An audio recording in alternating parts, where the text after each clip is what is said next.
Hi there, and welcome to the 45th episode of Career Stories Live. So today I'm joined by Rachel Boswell, who's Senior Content Writer at Runner's World. So welcome, Rachel. Thank you for joining me.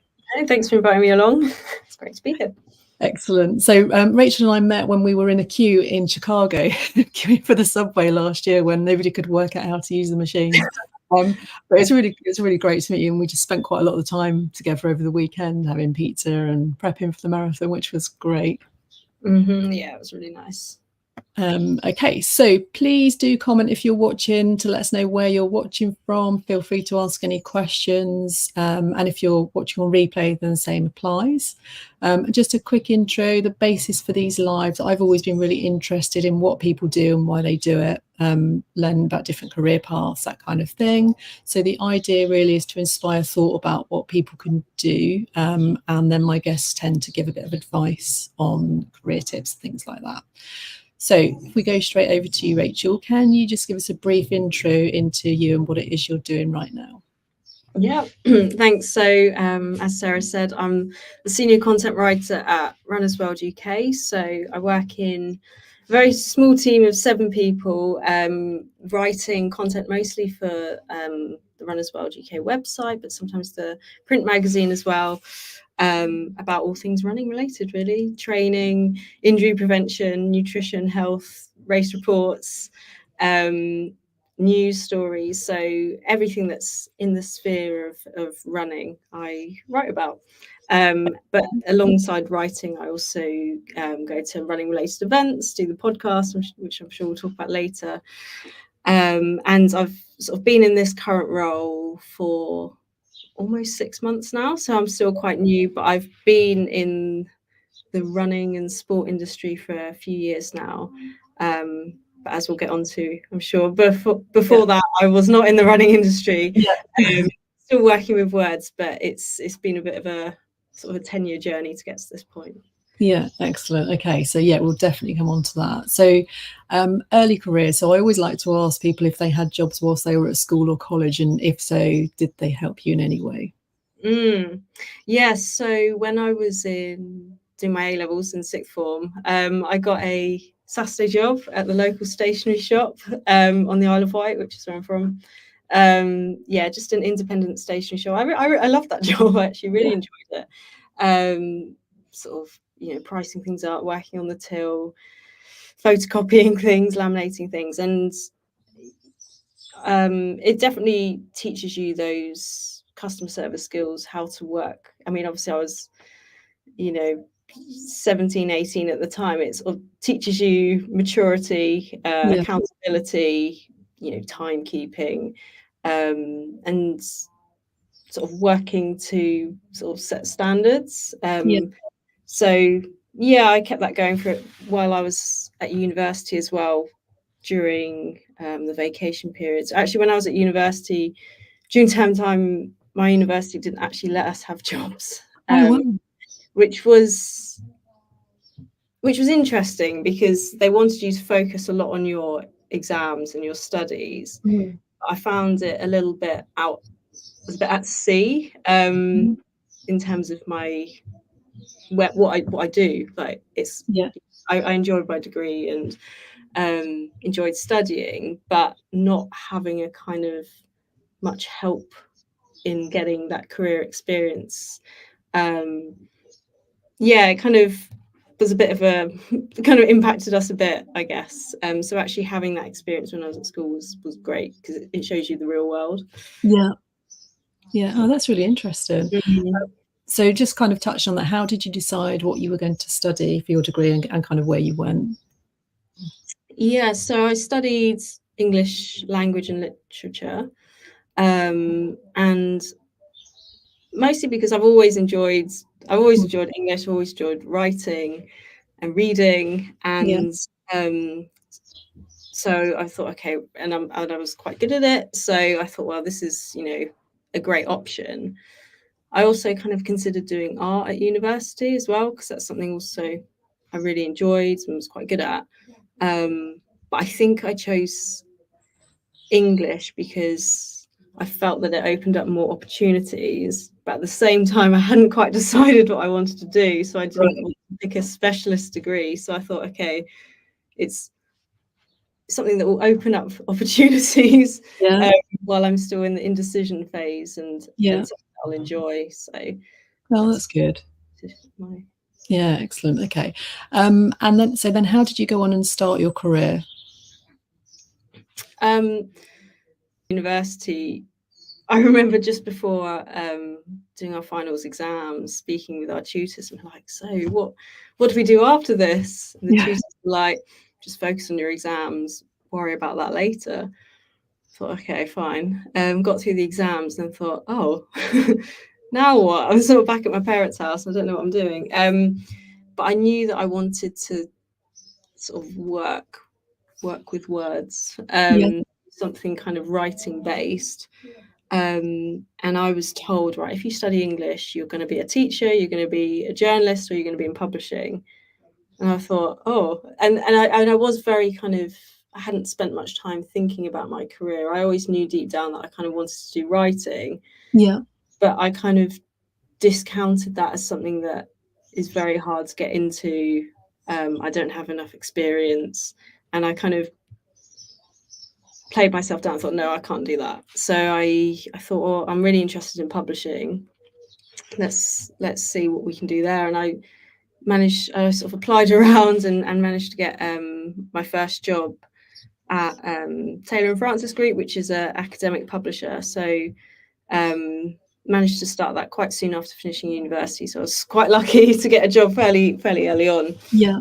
And spent sort of the first 2 years of my career sort of in the publishing industry, working on academic journals in the field of business management and accounting. So not something that really resonated with me, but it was great experience working in a sort of a massive organization and learning those databases and skills and thoughts.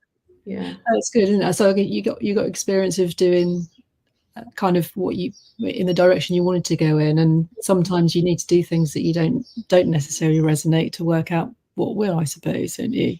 Exactly. Like, I think as you say, sort of working on tasks or in jobs or projects that you don't enjoy is actually quite valuable, because although at the time you're like, oh, it's not great, you know not to go down that route again and try and steer away from it. And I think, you know, people sort of tell you all along, like, you know, your first sort of full-time job probably isn't going to be the one that you're going to stick with for life, and you're figuring it out. And at that point I was just grateful for a job, like, because throughout university is quite hard. So yeah, it was great to build up experience, not necessarily sort of loving it, but it was, you know, really valuable, and it did sort of teach me more about the publishing industry. To navigate, but that's cool. And I saw that you've noticed on your LinkedIn profile that you also did some illustration of a cookbook as well in that role. So you got to use your art as well, maybe. And I think and they had a sort of like company magazine as well, and I think, like, even from that point I was sort of, I knew that I kind of like publishing, but like the magazine aspect of things. And I think even from that point, I kind of instinctively thought, well, if there are little opportunities to get tiny bits of experience in something that I kind of might enjoy, you never know, it might pay off. And definitely. And I guess sort of now, like, you know, that was like 10 years ago. I didn't realise that 10 years later I actually probably would be sat in the office of a magazine publisher, working for a magazine. And I kind of remember just sort of back then thinking, oh, I'd love to sort of work in that kind of industry, so let's have a go at this, like, monthly staff magazine sort of thing. So yeah, it was a nice thing to sort of do on the side. Yeah, that's really good. And it's a really good point, isn't it, about taking up those small opportunities that you get in a role that you don't necessarily enjoy, because that might come in useful. And obviously you can then skew your CV a bit, can't you, to kind of show that stuff in there. Even if it's not a massive part of your role, you still did it. So yeah.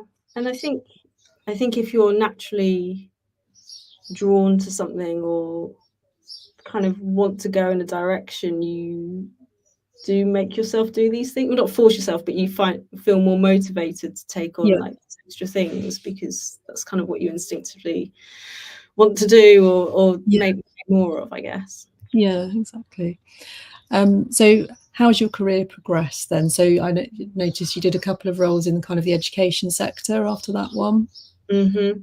Yeah, so it's quite funny. A lot of sort of my immediate family, they're either teachers or teachers or worked as school governors. So everyone's like, you were like, so it felt fitting that I was in the education industry. But I suppose because my first role in publishing was in academic publishing, and I worked a lot with academics, this, that, and the other, and it was a great experience. But after a couple of years, I was sort of ready to move on and try something different. And yeah, again, I was applying for sort of roles in the sort of industry I'm in now, and just getting nothing. And I thought, and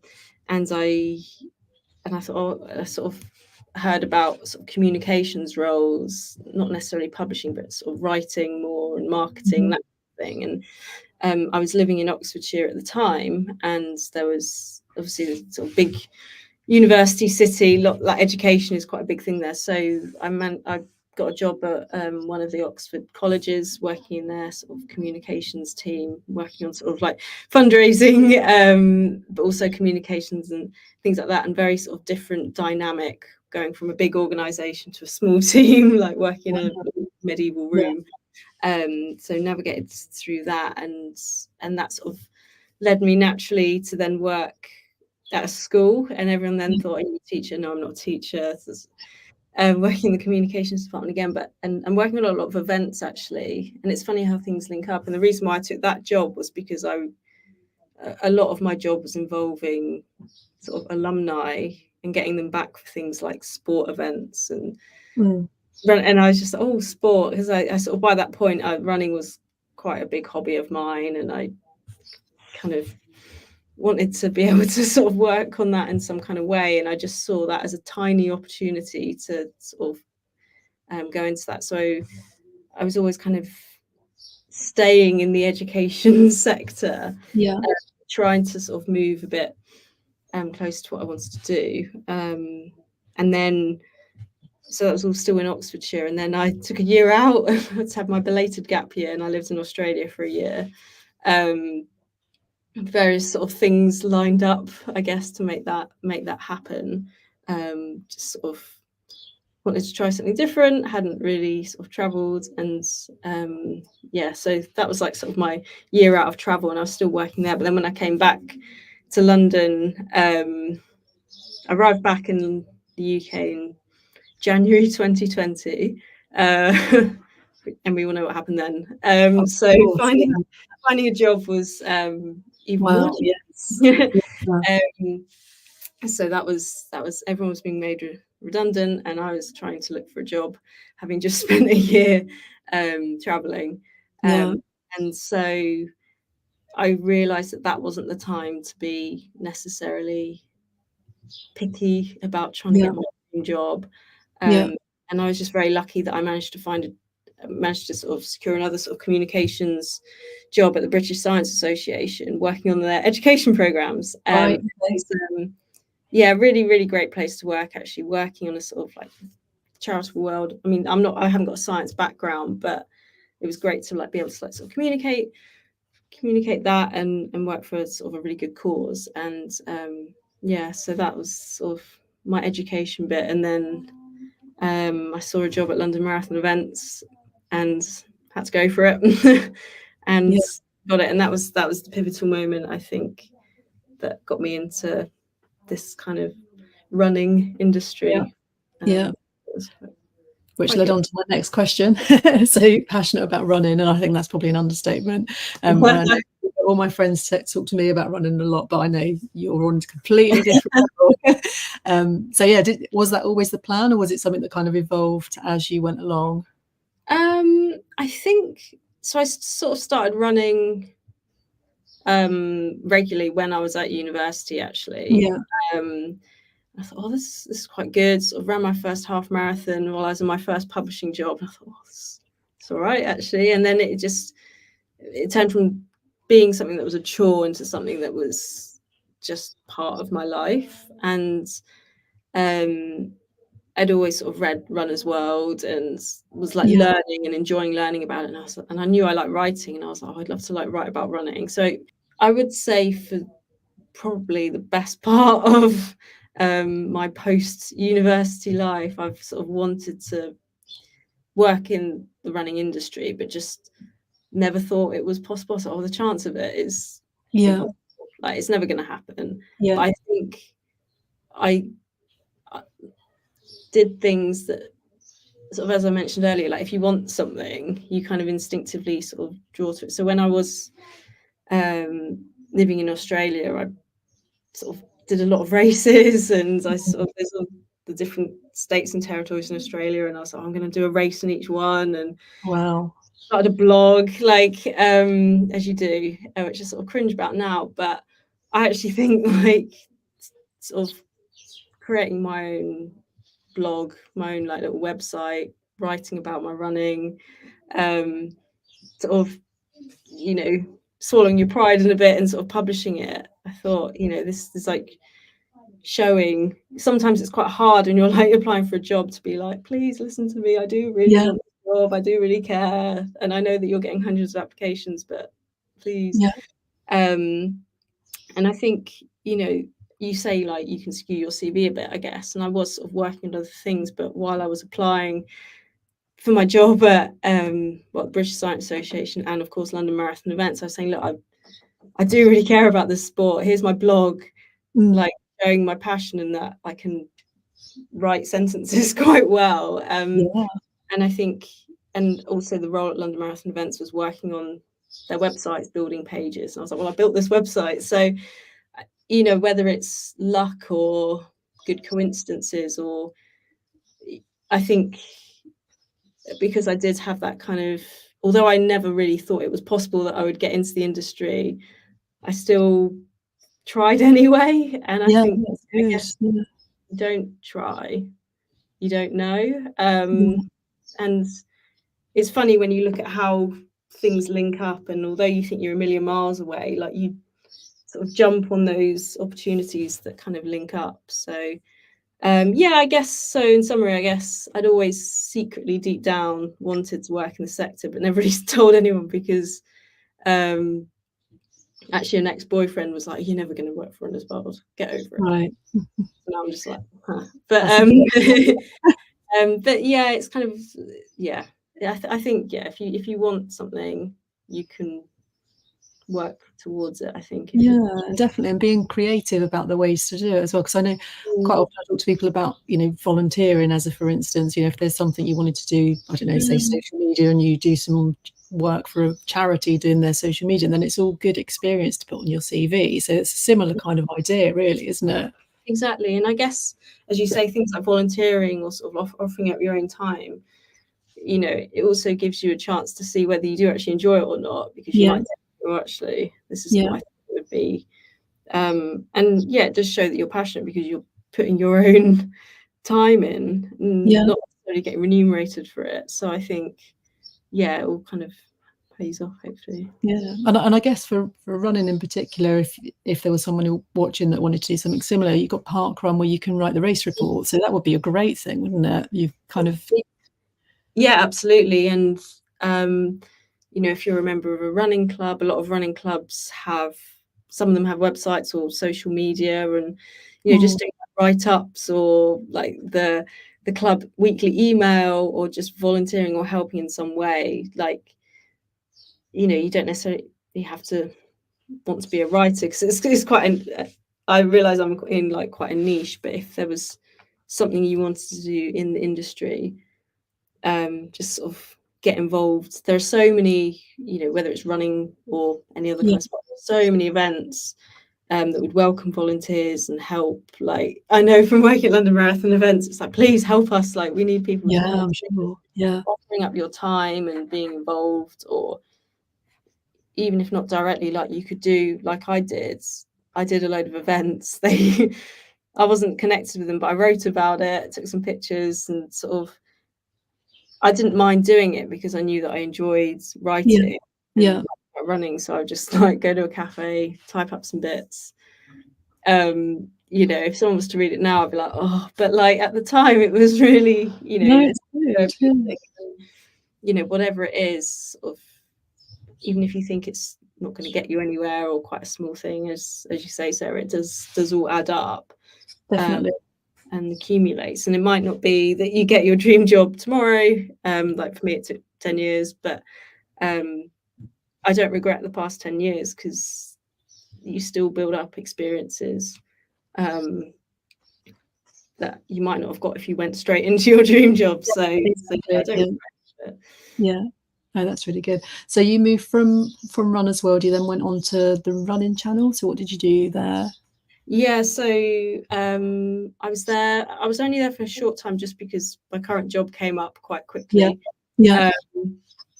But yeah, so the running channel is similar to sort of Runner's World, but focuses more on kind of video content. Yeah. And I'd not really been a sort of a writer, I guess. Yeah. Worked in comms and publishing. I'd not really sort of been near like cameras and stuff other than on my sort of phone. And so they do a lot of like YouTube videos and kind of more visual running stuff. So I was still like there in a writer's capacity, writing articles for their website and also writing a lot of scripts. But I was also on the shoots as well. So I was like producing a lot of their like kind of long form YouTube videos, which was again something I'd not done before, but it's just nice to be. I find when I get to do new things like that I don't necessarily have experience in, I A, have imposter syndrome, and B, I feel quite grateful that they can trust me to do that, and to build up those experiences and to be like, oh, I like produced some video stuff, and to I just think like although it might seem intimidating, it's like you've got to just try it. Definitely. Yeah, as I said, I was only in that role for a few months just because my current one came up and I couldn't not. But yeah, again, a great experience, great team. Another small sort of team that does a lot of volume, a lot of work. Yeah, great experience. Cool. And then, so obviously you're writing for Runner's World that we've talked about a little bit, and then I've heard you on Runner's World podcast, which was really cool because I do listen to it every week, and then you just popped up a couple of times. So it's really great hearing someone that I know. Yeah. So I had my running coach on actually a while ago, Jo Wilkinson, and she was talking about, you know, the sort of emphasis on women in sport and things like that. So do you think that it's getting better, that kind of more women are getting involved in the commentary around running and other sport? Yeah, I do think so. You know, what we're actually discussing now in the office is how you know, running is going through a third boom. Boom being in the 70s and the second one in the 90s. And thanks to, I'll say thanks, but due to lockdown, obviously, you know, a lot of people were restricted and running became an outlet for a lot of people. And, you know, stats show it, more and more people participating in events. There are more events, there are more run clubs. And as such, more people are talking about running through being involved in running, which is really great. And, you know, as such, it's sort of led to more discussions about how, you know, run clubs can be like more inclusive and how women can sort of, you know, actually just this morning sort of I was speaking with a group of women about how like we can work together to, you know, help women feel more comfortable running, because it's still quite intimidating either running by yourself or joining a group. You know, there are still issues around, you know, as we sort of said in the podcast earlier, like feeling safe on the run. And how, for example, in the winter, you know, many women think, like including myself, would think twice about going out for a run around the park in the dark. Like it's just, I've been running for years, and yet, you know, I wouldn't necessarily do that. And so I feel like now more and more women are feeling empowered to talk about things like that, you know, not necessarily all negative things, but like being like, okay, well, if you don't feel safe or if something happens, you get catcalled, let's speak about it, let's talk about it, let's build each other up, let's support each other, and create running groups, like run with others, and just make it a sport that everyone can enjoy. So I do feel like in the past few years, more and more women are, getting involved and speaking about. That's not to say, it's perfect. There's still a lot of work to be done, but the conversations are in place, which is important. It's cool. I've noticed a lot of people, and probably because of my age, because I am now 50, that I've noticed a lot of women now that are kind of in their 50s that are getting PBs and stuff like that. And I think there was this whole perception of once you hit that age, everything's on the down, but it doesn't seem to be the case now. You see so many people having these amazing times. Exactly. And actually, one of the sort of the discussion I had this morning, one of the ladies said, I didn't start running till I was 40. And I'm loving it. She jokes, it's taken over my life in the best possible way. I keep getting better. My times keep getting better. I'm meeting more people. Works for a running brand. Like, there's you don't have to be in your teens or 20 something to be at your peak. I know there's data that says, you'll hit your best. Like running and many sports and just activities generally. Like, just don't worry about age or who you are away from. It's always going to be, and there's more and more communities that will like support you. So true.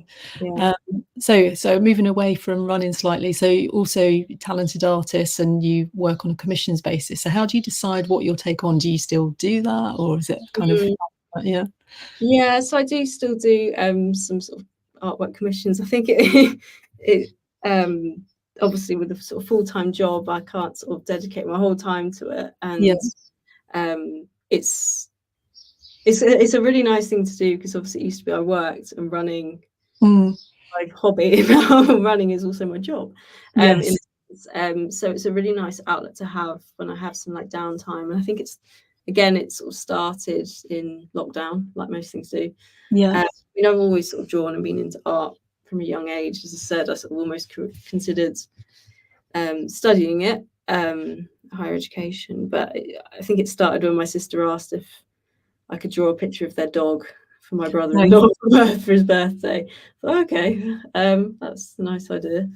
Sort of did that, and then one of their friends saw it and was like, "Can you draw a cat?" And so it was sort of like word of mouth. And I think it was at that time I just got back from Australia. I hadn't got a job, and I was looking for a job. It was all a bit panicked, and not only was it quite a calming thing to do, but I thought, well, actually, this is like quite a nice income stream. I never envisioned it to be a permanent full-time job, but to have that is really nice. And so now, like, I sort of take sort of limited commissions, usually sort of from word of mouth, but I sort of again like sort of created a website, social media thing. So again, all that kind of experience filtered into like my full-time job.